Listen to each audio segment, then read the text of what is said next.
हाँ, आज के बड़े अनुमान मध्य प्रदेश चुनाव विधानसभा। हाँ, आप देख रहे हैं आपका मन पसंदीदा यूट्यूब चैनल सरकारी योजना अपडेट। कोई महत्वपूर्ण खबर आती है सबसे पहले प्रदान करवाई जाती है। अभी बड़ी बिग ब्रेकिंग न्यूज निकल कर सामने आ चुकी है। हाँ, अब कौन बनेगा प्रदेश का मुख्यमंत्री। हाँ, मध्य प्रदेश का मुख्यमंत्री कौन बनेगा, रिलेटेड न्यूज निकल कर सामने आ चुकी है। क्या बीजेपी मार जाएगी बाजी या कांग्रेस का बनेगा मुख्यमंत्री, यह आने वाले दिनों में पता चलेगा कौन बनेगा मुख्यमंत्री। चलिए हम जानते हैं, एग्जिट पोल के माध्यम से अनुमान लगाए गए हैं कि मुख्यमंत्री कौन बनेगा। आप उसके हिसाब से अपना अनुमान भी कमेंट में जरूर लिख दें। सबसे पहले आता है भीड़ जिला।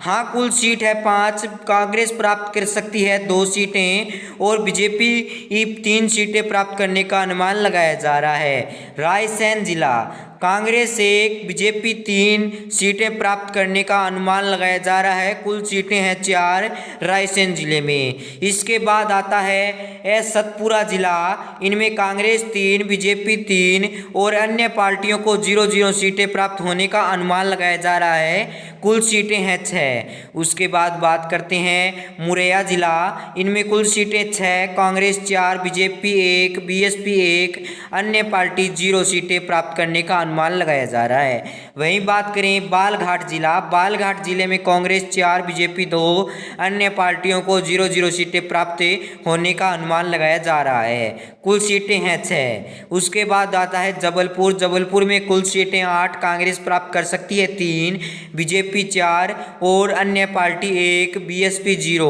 हाँ, कुल सीटें रहेंगी 8 प्राप्त करने का अनुमान लगाया जा रहा है। वहीं बात करें कटनी जिला। कटनी जिला में कांग्रेस 2, बीजेपी 2, अन्य सभी पार्टियां शून्य पर रह जाएंगी, ऐसा अनुमान लगाया जा रहा है। इसके बाद बात करें इंदौर। इंदौर में कुल सीटें हैं 9, जिसमें कांग्रेस प्राप्त कर सकती है 4, बीजेपी प्राप्त कर सकती है 3, अन्य पार्टियां प्राप्त कर सकती है 2, कुल सीटें रह सकती हैं 9। इसके बाद प्राप्त करें छिंदवाड़ा में कांग्रेस 4, बीएसपी 0, बीजेपी 3, कुल सीटें रहेंगी 7, प्राप्त करने का अनुमान लगाया जा रहा है, अन्य पार्टियां 0।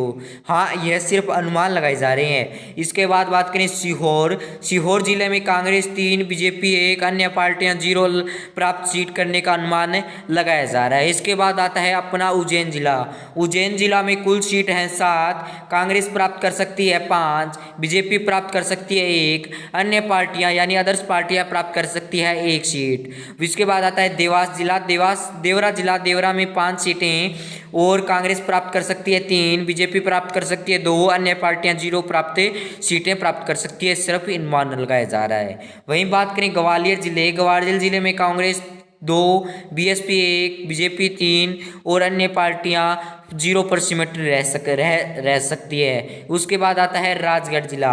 राजगढ़ जिले में कांग्रेस 1, बीएसपी 1, बीजेपी 1, ओटीएच यानी आदर्श 2 प्राप्त करने का अनुमान लगाया जा रहा है। विधानस जिला में कांग्रेस प्राप्त कर सकती है 2, बीजेपी 3, अन्य पार्टियां प्राप्त कर सकती है 0 सीटें। वहीं बात करें सिवानी जिले में कांग्रेस 2, बीएसपी 0, बीजेपी 0, बीजेपी 2 और अन्य पार्टियां 0 प्राप्त करने का अनुमान लगाया जा रहा है। बड़वानी में अनुमान लगाया जा रहा है कि 4 सीटों में से कांग्रेस 3 प्राप्त कर सकती है, बीजेपी 1 प्राप्त कर सकती है। वहीं बात करें शिवपुरी में अनुमान लगाया जा रहा है 5 सीटों में से 2 कांग्रेस प्राप्त कर सकती है, 1 बीएसपी प्राप्त कर सकती है, 2 बीजेपी प्राप्त करने का अनुमान लगाया जा रहा है। सागर जिले में कुल सीटें रह सकती हैं 8, कांग्रेस प्राप्त कर सकती है 4, बीएसपी 1, बीजेपी प्राप्त कर सकती है 2 सीटें, अन्य पार्टियां 1 सीटें प्राप्त करने का अनुमान लगाया जा रहा है। वहीं बात करें बैतूल जिले में कांग्रेस 1, बीजेपी 2 और अदर्स यानी अन्य पार्टियां प्राप्त कर सकती है 2 सीटें, कुल सीटें हैं 5। सीधी जिले में कुल सीटें हैं 4, बीजेपी 1, बीजेपी 2, अन्य पार्टियां 1, कांग्रेस 1 पार्टी 1 सीट प्राप्त करने का अनुमान लगाया जा रहा है। भोपाल जिले में 7 सीटें हैं, 7 में से 4 कांग्रेस और 3 बीजेपी प्राप्त करने का अनुमान लगाया जा रहा है। सताना जिला में 7 सीटों में से 3 बीजेपी 1 बीएसपी 2 कांग्रेस 1 अन्य पार्टी सीटें प्राप्त करने का अनुमान लगाया जा रहा है। थार जिले में कांग्रेस 2, बीएसपी 0, अन्य पार्टी 1, बीजेपी 4 सीटें प्राप्त करने का अनुमान लगाया जा रहा है। आपके हिसाब से कमेंट में लिख दें कि मध्य प्रदेश का मुख्यमंत्री कौन बनेगा। धन्यवाद। और कोई बड़ी रिपोर्ट आएगी प्रदान करवाएंगे।